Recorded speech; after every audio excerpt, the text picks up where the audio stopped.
Parashat Vayigash, Elav, Yehuda, Vayomer, Bi Adoni, Deberna, Abdecha, Davar, Beozne, Adoni.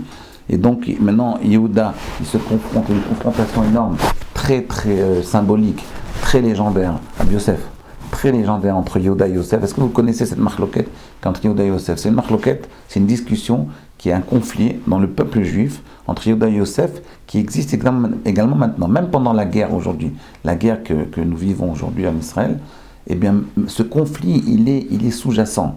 Rabbi Yosef, je peux voir votre visage, sinon je ne peux pas parler. Je ne peux pas parler devant une caméra. J'ai besoin d'avoir un visage. Donc vous comprenez. Oui, je sais. Mais dites-moi, est-ce que vous connaissez cette discussion, ce conflit qu'il y a entre Yehuda et Yosef, qui est un conflit pas seulement de l'époque, mais qui se transmet de génération en génération. Est-ce que vous le connaissez? Yehuda, il vient devant Yosef et ils se mettent l'un en face de l'autre.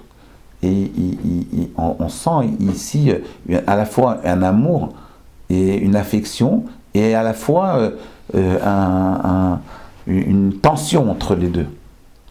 Deux idéologies qui se combattent à l'intérieur du peuple juif. Et c'est là-dessus que tout va se décider. Vous voyez, Mashiach ben Yosef, Mashiach ben David, et on voit une très grande... Bon, est-ce que vous connaissez cette... On en avait parlé il y a quelques années. Alors je vais vous dire en quelques mots. On va essayer avant de donner la réponse, d'expliquer de quoi il s'agit, on va essayer de comprendre un phénomène très intéressant. Parashat Vayishev, tout au début, on voit d'abord, il y a des questions un peu bizarres. Comment se fait-il que Yaakov, il étudie avec Yosef?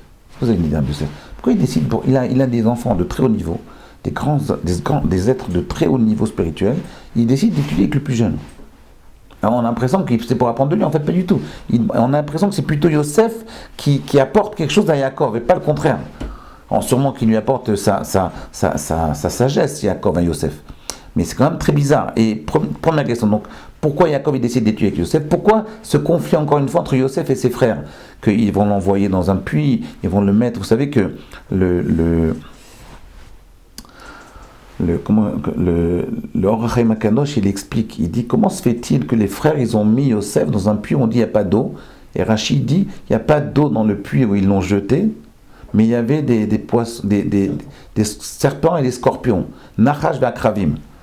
D'accord? Et les commentaires, le Ramban il explique là-bas, le Rachaim également, il dit que ça veut dire, il dit qu'en fait, Yosef Hatzadik, regardez ce qu'il dit le Rachaim, il dit quelque chose de très intéressant à Yosef, peut-être on va parler de ça maintenant, après on continuera sur le sujet dont je veux parler maintenant. Mais il dit que en réalité, il savait que Yosef n'allait pas mourir. Comme il connaissait la grandeur spirituelle de Yosef, sa pureté, il se disait qu'en fait les animaux, ils n'ont pas de libre arbitre. Donc un animal, même les animaux sauvages, ils ne peuvent pas tuer un grand tzaddik. Par contre, le Chaim HaKadosh, il dit qu'il ramène une preuve du Zohar qui dit qu'en fait des êtres humains qui haïssent, ils peuvent détruire, ils peuvent tuer quelqu'un par leur libre arbitre, même si ce n'était pas le destin qui devait se poser à cette personne-là. Vous comprenez ce que je veux dire par rapport à ce qui se passe aujourd'hui? Ça veut dire que si vous voyez des sauvages, des barbares, qui décide de tuer un être humain, même si cet être humain, ce n'était pas le dernier jour de sa vie, il peut mourir. Vous voyez ce que je veux dire? Alors que si c'est un animal, non. C'est-à-dire qu'il faut beaucoup plus méfier des êtres humains que des animaux. Vous comprenez? C'est très intéressant. Hein.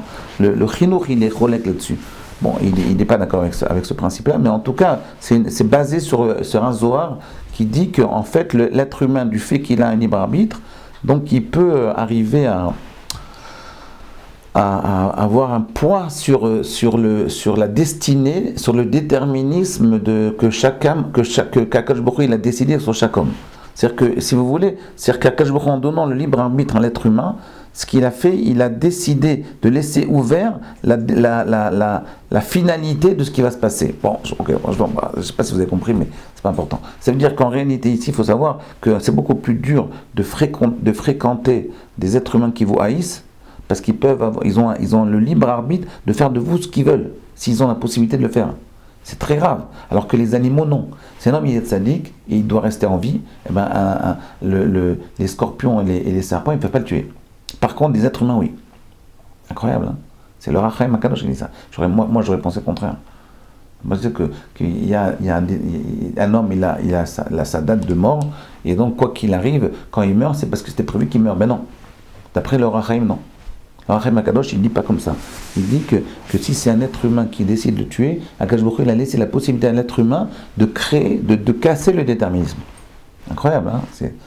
C'est basé sur un Zohar. C'est un Zohar Mefourash qui dit ça. Mais regardez. Donc pour expliquer cette notion de ce conflit qu'il y a eu entre Yosef et ses frères, on voit que même les frères, ils veulent le tuer. Ils sont jaloux de lui. Il y a ici un conflit énorme entre Yehuda et Yosef, entre Yosef et ses frères. Et même après, dans Parashat Vaïgash, quand on voit que les frères, ils reconnaissent Yosef, ils se mettent tous à pleurer, ils s'embrassent les uns les autres, mais on voit, ils ne demandent pas pardon. Il n'y a pas de pardon. Il n'y a personne qui demande pardon. Yosef, il vient, il remue le couteau dans la plaie, et tout le monde demande pourquoi Yosef il redit Hacham Machartam, quand il se reconnaît dans le parachat de Vaïgash, il arrive devant, il dit je suis Yosef, votre frère, c'est celui que vous avez vendu en Égypte. Bon, ça va, on se rappelle qu'il les a vendus en Égypte. Quand il remue le couteau dans la plaie, et le Saba Mikelem, le Alter Mikelem, il dit quelque chose de très fort. Il dit parce que si vous voulez résoudre un problème entre êtres humains, il faut mettre les cartes sur table. Vous avez un problème par exemple avec votre épouse, ou avec un ami, ou avec votre frère, Rabbi Yosef, c'est ce qu'il faut faire. Il ne faut pas faire un déni et faire comme si le problème n'existait pas. Il faut mettre le problème sur la table. C'est le Saba Mikelem qui dit ça. C'est un très grand principe de vie. Si vous avez un conflit avec quelqu'un, mettez le conflit sur table et discutez-en. Quand vous allez en discuter, alors ça peut s'aggraver, c'est vrai, c'est le danger, mais ça peut également ça peut provoquer une sérénité dans la relation entre les deux personnes pour un long terme. Voilà. Bon, demain on continue. On expliquera le conflit qui existe entre Yosef et Yehuda.